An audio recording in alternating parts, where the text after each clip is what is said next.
It's alright. Oh my god! Yo guys, what is up? Moxsy on a Borderlands 3 video, and today we're talking about the best farm spots on Zane. Now, if you did not know, currently there is an event going on that is guaranteeing 100% drop chances of dedicated loot from bosses, and so I wanted to make this guide to take advantage of it. I made a video about this on Amara yesterday, so if you haven't seen that video, link will be up in the top of the corner right now. Definitely check that one out. But today we're going to be talking about Zane. Now, real quick, there are a few weapons that are really strong on all characters that I'm not going to be addressing in these videos. Those are showing on screen right now. And with that, let's get right into it. So our first farm is going to be farming Katagawa Jr. in the Atlas HQ on Promethea for the Sandhawk. Now, real quick about this farm, it can be kind of annoying if you don't kill Katagawa Jr. as soon as you jump down. There's a lot of weapons that you could do this with. The Reflux is an awesome option. The Backburner, even the Recursion will still one-shot him when you jump down. So as long as you can kill him when you jump down, you're going to have an awesome time farming this weapon. Otherwise, it gets a little bit of a tedious farm. So the reason we're here and the reason we're grabbing the Sandhawk is because it is an awesome weapon on Zane, but it is even better on Zane's clone. The Sandhawk is arguably one of the best weapons you could possibly give to Zane's clone.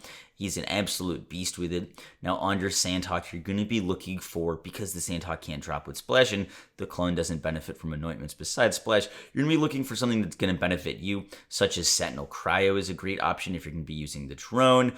Consecutive hits is nice as well, or 100 ASE if you're going to be using that. But this weapon is really strong. There are a few other drops going on, so you're not going to get a Sandhawk every time, but I was able to get a consecutive hits one twice on Rad, which is really awesome, and I definitely recommend this farm. Our next farm on the list is going to be farming Jarek Logan for the Beacon in Bloodsun Canyon. Now, the Beacon is a really awesome new pistol that was introduced with DLC 3, and it could come in multiple elements. It could come in ×2, and it could come with the Splash Anoint. Now, this pistol deals some serious damage on Zane, and if you're going to want to use it for yourself, you can get a Sentinel Cryo version with the ×2 variant. Would be really awesome. However, it works very well on a clone build. Now, the Beacon has a Nova when it reloads, and if you're using this with Shock and a Transformer, and both you and your clone are using Shock Beacons and reloading, you get some really awesome builds and damage going. So the god roll that I'm going to be recommending today is farming for a 200 Splash Shock Beacon. Now, while farming this, I was able to get a 200 Splash Beacon, but I did not get the Shock variant of it. But this farm is pretty easy, and because it's Jarek Logan's only drop, you will be getting one every single time, which is super nice. This pistol is good on all characters, but it is really cool with Zane and his clone, so I wanted to make sure that it was on this list. Our next farm, and honestly one of the most important farms you could do right now, is farming for a Icebreaker Victory Rush. Now, I recommended this in the Amara video, but if you come over to Azalea on Jacob's Estate, she is dropping either a Victory Rush or the Rack Commander class mod. Now, it took me about 45 minutes of farming this to get a Icebreaker Victory Rush, but I got an absolutely amazing roll on it. I was super stoked. But the Icebreaker Victory Rush is one of Zane's best class mods because of things like Brain Freeze and Sentinel Cryo. You're going to be freezing enemies a lot. You're going to get more cryo efficiency, and you're going to get bonus damage as well as movement speed and damage from the Victory Rush. It just works so well together and is a very awesome alternative, if not better, than using the Pearl. Now, on your Icebreaker Victory Rush, one of the best things that you could get on it is area of effect damage, and then any kind of damage that would be boosting the things that you are using. I'm almost always using Rad or Cryo on Zane, so damage boosts to that are really nice. And you guys will definitely get some good payoff from using this. It is going to take a little bit longer than some of these other farms to get an Icebreaker Victory Rush, but it is such a good relic, and if the level cap increases, you're still going to be using it for a very long time if you get a great one. Now, I know what I said at the beginning of the video, that I wouldn't cover weapons like the Lightshow because they're super strong on all characters, but I decided to remove a weapon that I had on this list and add the Lightshow to it, even though I said I wouldn't, because you would be a fool not to farm the Lightshow right now. It is so strong on Zane and on Zane's clone, and currently, if you go to the Obsidian Forest and kill Lassodactyl, it is dropping every single kill from Lassodactyl. I love this weapon. It's hard for me to get away from it on Zane. I use it on my drone and clone build, and I use it on my dome and clone build. It works for anything that you want to do. It's so versatile. The clone is an absolute monster with it, and Zane is really strong with it as well for mobbing and for bossing.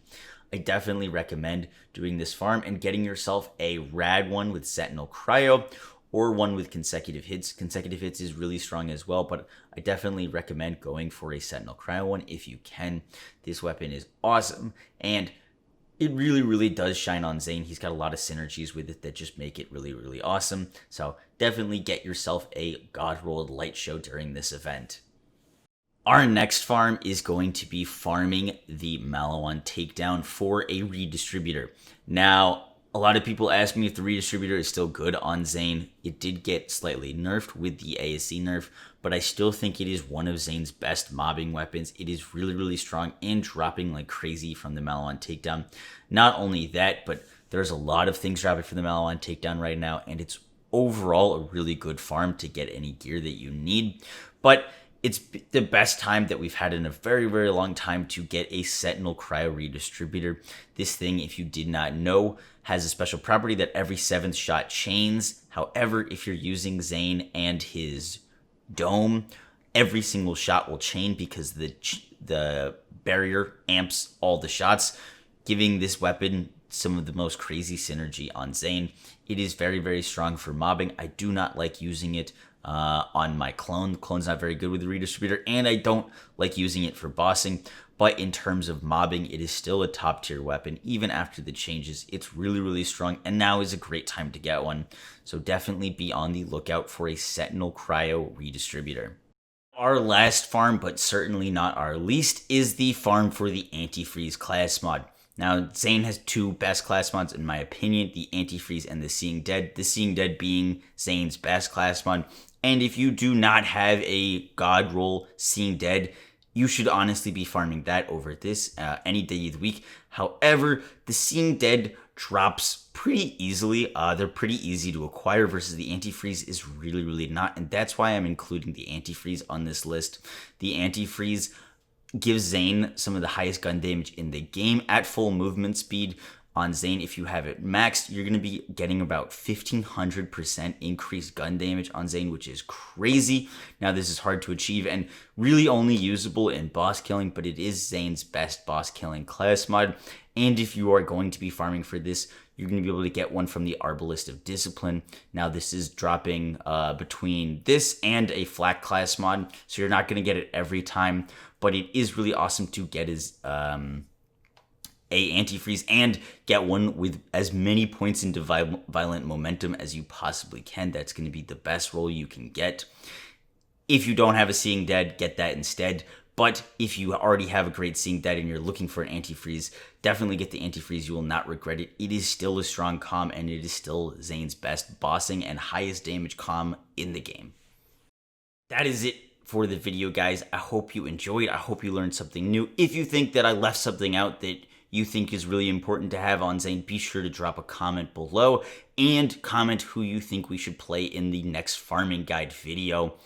I really, really have been enjoying Zane lately, and I do need to post my clone build on Zane because I've been having a lot of fun with it, and hopefully that'll be up shortly. We've got a lot of cool videos on the way. I will catch y'all in the next one. Take care, guys. Peace!